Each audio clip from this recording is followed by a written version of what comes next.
AB6 ద్వారా నేను ఒక విషయం చెప్పేది ఏంటంటే, అందరూ మన బ్రాహ్మణ బంధుమిత్రులు ఇదివరకు ఏ విధంగా సహకరించారో పెద్ద మనసు చేసుకున్న అరుణాచలానికి, అదేవిధంగా మీరు భూదాన యజ్ఞం మొదలుపెట్టాం. ఇప్పుడే గ్రూప్లో పెడుతున్నాను. 10,000 గజం చొప్పున 10,000 అడుగు SFT 10,000 చొప్పున మీకు తోచిన SFT తీసుకోవచ్చు.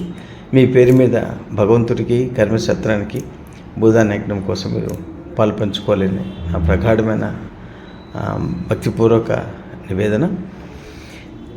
ఆ తర్వాత రూమ్ కన్స్ట్రక్షన్స్కి త్వరలో మీ అందరి సహకారం, త్వరగా డబ్బు సౌకర్యం మీరందరూ కల్పిస్తే, అవకాశం కల్పిస్తే ఒక రూమ్కి 10 lakhs చొప్పున రూమ్ కూడా కన్స్ట్రక్షన్ కూడా తీసుకోవడం మొదలుపెట్టాం. ఇందులో శుభసూచకం ఏంటంటే, ఈరోజు మనకు ఎవరైతే స్థలం ఇచ్చారో రాజుగారు, రామచంద్ర రాజు గారు అని ఎవరైతే మన స్థలం అమ్మారో ఆయనతో చెప్పాను, ఈ విధంగా బ్రాహ్మణులకి చేస్తే మీకు మంచిదని చెప్తే వెంటనే భార్యాభర్తలు ఇద్దరు పెద్ద మనసు చేసుకొని మనకి మొట్టమొదటి 10 lakhs రూమ్ డొనేషన్ ఒప్పుకున్నారు.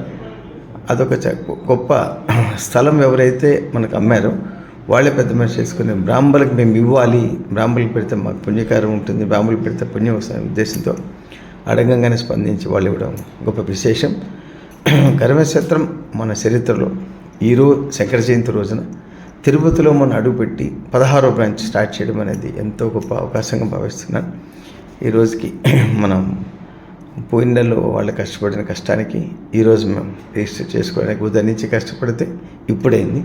మన కమిటీ వారు అందరూ ఈసీ కమిటీలో పేరున అందరూ మా కన్సెంట్ తీసుకొని వాళ్ళందరి అనుమతితో 6 కోట్లు వైట్ క్యాష్ ఇవ్వడం అనేది చాలా గొప్ప పరిణామంగా భావిస్తున్నాను. ఆయన కూడా వైట్ క్యాష్ అడిగట్టు బయట ఇచ్చాం. ఒకటి కమిటీ వాళ్ళందరికీ పేరుపైన ధన్యవాదాలు తెలుపుతూ, ప్రతి బ్రాహ్మణ భక్తులందరికీ నా విన్నపం, తిరుపతి మన సత్రాన్ని గొప్పగా పెంపొందించి భక్తిగా మీరందరూ సహకరిస్తే భూదాన యజ్ఞంలో పాల్పంచుకోవాలని నా విజ్ఞప్తి. అదేవిధంగా రూములకు కూడా మీరు అవకాశం ఉన్న మీ బంధుమిత్రులు చెప్పి ఒక గదికి 10 లక్షల చొప్పున ఇస్తారని ఆశిస్తూ, కర్మక్షేత్రంలో ఇంతవరకు మీరు చేసిన సహాయ సహకారాలకి భక్తిపూర్వకంగా అందరికీ పేరు నమస్కరిస్తూ